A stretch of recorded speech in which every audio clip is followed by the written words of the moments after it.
Harka fuune akkam jirtu kabajamtoota daawwattoota keenya kun oduuwwan gurguddoo tibbanaa biiroo koominikeeshinii Oromiyaatiin dhiyaatudha. Oduuwwan keenya gurguddoo tibbanaa dhimmoota hawaasummaa, dinagdee fi siyaasaa kan biyyaaf kan naannoo qabannee dhiyaanneerraa oduu waliin Gaaddisee Ittaanaatiin waliin tura.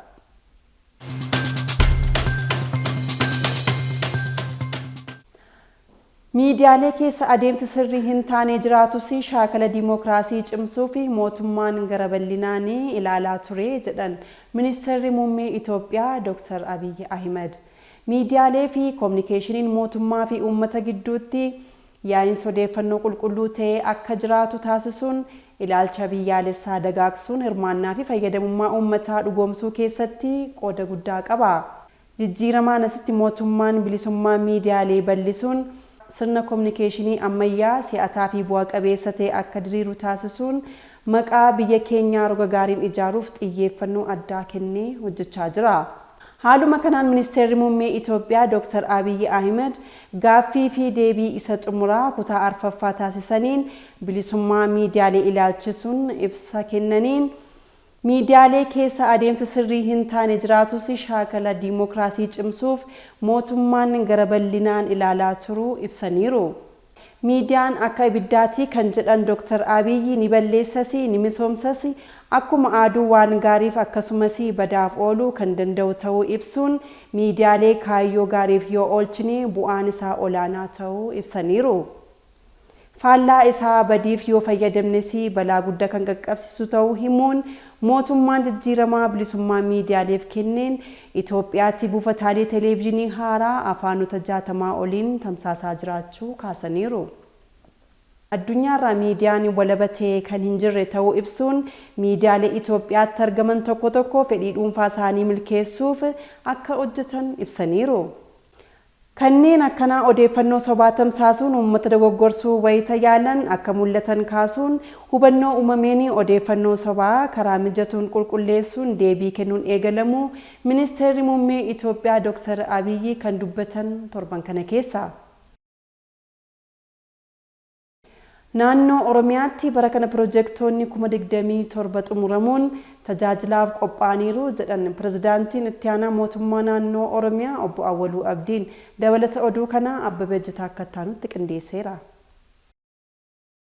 Mootummaan naannoo Oromiyaa fayyadamummaa uummataa mirkaneessuuf hojii bal'aa hojjechaa jiraachuu Pirezidaantii Itti Aanaa Mootummaa Naannoo Oromiyaa Obbo Awwaluu Abdii ibsa miidiyaaleef kennaniin ibsaniiru. Bara kana piroojeektoota misoomaa garaagaraa 34,922 keessaa piroojeektoonni 27 qarshii biliyoona 200 fi biliyoona 12 oliin ijaaramaa turan xumuramuun eebbaaf qophaa'uu ibsaniiru. Mootummaan naannoo Oromiyaa dhimmoota xiyyeeffannoo olaanaa irratti hojjechaa jiru keessaa nageenya naannichaa mirkaneessuu, bu'uuraalee misoomaa fayyadamummaa uummataa dhugoomsan karaa qulqullina ariitii fi baay'ina qabuun hojjechuu irratti kan fuulleffate ta'uu Obbo Awwaluun ibsaniiru. Naannichatti bara kana piroojeektoota 34,922 kunneen baajata qarshii biliyoona 200 fi biliyoona 44 oliin hojjetamaa turan keessaa dhibbeentaan 73 hirmaannaa uummataatiin kan hojjetaman ta'uu fi piroojeektoonni kunneen fayyadamummaa uummataa kan giddugaleeffate ta'uu himaniiru. Milkaa'inoota piroojeektoota kanaaf humni tajaajila lammummaa fi humna waloon kan hojjetame ta'uu himuun kanneen akka ijaarsa daandiiwwanii, bishaan dhugaatii, manneen barnootaa, ifa boruu, jallisii, manneen harka qalleeyyii fi manneen jireenya barsiisotaa irratti xiyyeeffannoo guddaan hojjetamaa kan ture ta'uu Obbo Awwaluun kan ibsan torban kana keessa. Instituutiin Qo'annoo fi Qorannoo Oromoo Koora Qo'annoo fi Qo'annoo Oromoo marsaa 18ffaa Finfinnee giddugala aadaa Oromootti mata duree duudhaa keenyaan dhaloota haa ijaarru jedhuun geggeesseera. Dabalata oduu kana Marshaa Shophaa akka taanutti qindeesseera. Qorri qorannoo Oromoo marsaa 18ffaan Instituutii Qorannoo fi Qo'annoo Oromootiin qophaa'e mata duree duudhaa keenyaan dhaloota haa ijaarru jedhuun Finfinnee giddugala aadaa Oromootti taa'ameera. Qora guyyoota lamaaf turuu kanarratti hooggantoonni biiroolee, hayyoonni, abbootii gadaa, haadholii siinqee fi hirmaattonni qorichaa argamaniiru. Daayirektarri olaanaan Instituutii Qorannoo fi Qo'annoo Oromoo Dr. Dirribii Tafarraa qoricha irratti argamuun haasaa taasisaniin mootummaan naannoo Oromiyaa dhimma qorannoo fi qo'annoo Oromootii fi xiyyeeffannoo addaa kennuun hojii hojjetameen bu'aa gaariin argamuu ibsanii hojii hojjetamaa turenis kitaabileen seenaa fi aadaa sabichaa mul'isan 80 ol afaanota adda addaan qoratamuun akka maxxanfaman ta'eera jedhan. Institushinichi qorannoo hojiilee gurguddoo 4 qorannoo Oromoo irratti hojjechuuf kan hundeeffame ta'uu ibsanii erga hundaa'ee kitaabilee 31 mata duree 200 ol kan qopheesse ta'uu dubbataniiru. Kana malees institushinichi bara 2017 qofaatti kitaabilee 10 ol maxxansaaf kan qopheesse ta'uu eeranii mata dureewwan gurguddoo irratti qorannoowwan hawaasicha madaalan kitaabaan maxxanfamaas jira jedhan. Dhaabbilee barnootaa 13 waliin bara kana qorannoo geggeessuun qoricha adda taayisaa Dr. Dirribaan himanii aadaa fi seenaa uummata guddaa qabnu dagaagsuu fi shoorri hayyootaa olaanaadhas jedhan. Kora 18ffaa kanaanis mata dureewwan 7 hayyootaan qoricha irratti wal duraa duubaan dhiyaataniiru. Daayirektarri itti aanaa instituushinii qorannoo fi qo'annoo Oromoo Bozinaabuu Asraat kaayyoon kora marsaa kanaa dhaloota ijaaruu fi duudhaa ganamaatti deebisuudha jedhanii qorichis kan xumura waggaa bara kanaa ta'uun adda isa taasisaa dubbatan.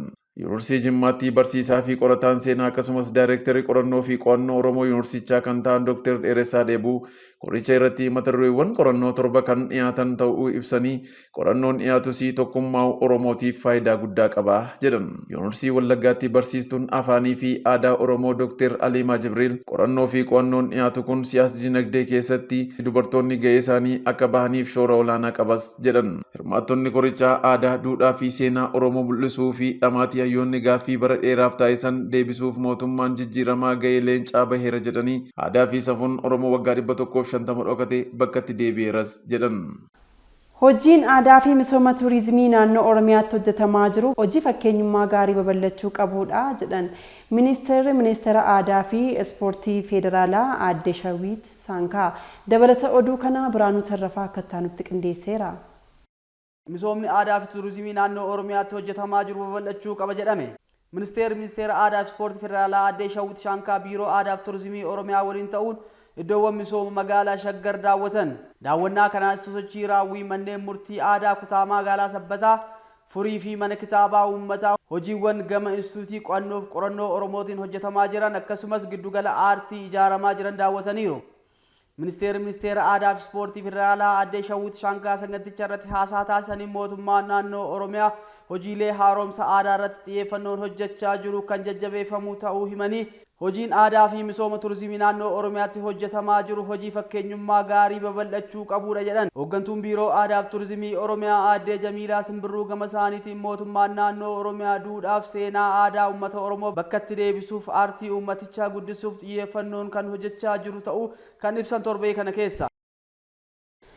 Ejensiin galmeessa siivilii Oromiyaa galmeessa siivilii ammayyeessuun ragaa qulqullina qabu galmeessuu fi hojjetaa jiraachuu ibseera. Dabalata oduu kana Marshaa Shophaa akka taanutti qindeesseera. Hojii galmeessa siivilii teekinooloojiidhaan deeggaramuun raawwachuu dandeessisu taabileetii 477 manaajeroota gandaaf kennamuun fayyadamummaa isaa irratti leenjiin kennameera. Saganticha irratti argamuun ergaa kan dabarsan daayirektarri ejensii galmeessa siivilii Oromiyaa obbo Tasammaa Baqqalaa hojii galmeessa siivilii milkeessuu fi teekinooloojiidhaan deeggaramuun dirqama ta'uu ibsanii hojii galmeessa siivilii ammayyeessuun ragaa qulqulluu fi amanamaa galmeessuuf xiyyeeffannaa olaanaadhaan hojjetamaa jiraachuu dubbataniiru. Ejensichi erga hundaa'ee sirna galmeessa ragaa siivilii fooyyessaa deemuun hanga ammaatti taateewwan miiliyoona 10 ol galmeessuu danda'eera jedhan. Waggoottan lamaan darbanitti moosaajii misoomsuun gandoota 1152 hospitaalota 21 fi buufata fayyaa tokko dijitaalessuu danda'u obbo Tasammaan ibsaniiru. Bara kana immoo gandoota 1100 bira ga'uu fi taabileetii dabalatee meeshaalee galmeessa oonlaayinii kanaaf oolan guutuun leenjiin dandeettii raawwachiisummaa cimsuu kennamuusaas ibsaniiru. Leenjiin dandeettii raawwachiisummaa manaajeroota gandaaf kenname kunis galmeessa ragaa siivilii qulqulluu fi qaqqabamaa ta'e lafa qabsiisuu keessatti shoora olaanaa qabaachuu obbo Tasammaan kan ibsan torban kana keessa. Egaan kabajamtoota daawwattoota keenya oduuwwan keenya gurguddoo tibbanaa biiroo kominikeeshinii Oromiyaatiin qabannee dhiyaanne kanarratti xumurreerra. Odeeffannoo dabalataa argachuuf yuutuubii, feesbuukii, tiiktookii, teelegiraamii kallacha Oromiyaa laayik, sheer, kooment, sabskiraayib gochuun hordofaa isiniin jecha torban oduuwwan kan biroon hanga walitti deebinutti nagaan nuuf tura.